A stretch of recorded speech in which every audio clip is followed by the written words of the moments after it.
3 दिवसापूर्वीच आमचा शेलगावचा संपर्क तुटला होता। शेलगाव हे आसना नदीच्या उपनदीच्या मेंढला नालाच्या तीरावर असलेलं गाव आहे। या जोड गावामध्ये येण्यासाठी केवळ एक संपर्क मार्ग आहे, तो म्हणजे नांदेड हिंगोली रोड।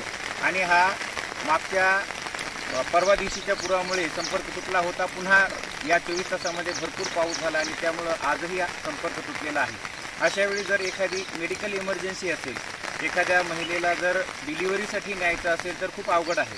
तरी प्रशासन ही दरवर्षी येणारी समस्या लक्षात घेऊन प्रशासनाने आम्हाला एक पर्यायी मार्ग उपलब्ध करून द्यावा, ही बऱ्याच वर्षापासूनची मागणी आहे।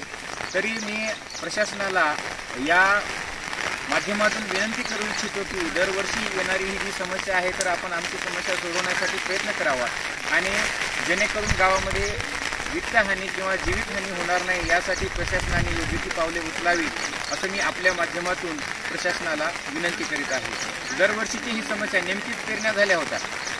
पहिलं पेरलेलं बोगस बियाण्यामुळे निघालेलं नाही, तर कसा तरी जुगाड करून दुसरी पेरणी शेतकऱ्यांनी नेमकीच केलेली होती आणि ही पावसामुळे आता खरडून गेलेली आहे। तर शेतकऱ्यांनी नेमकं कुणाकडे पाहावं, कुणाकडे मदतीची याचना करावी, असा एक प्रश्न निर्माण होत आहे।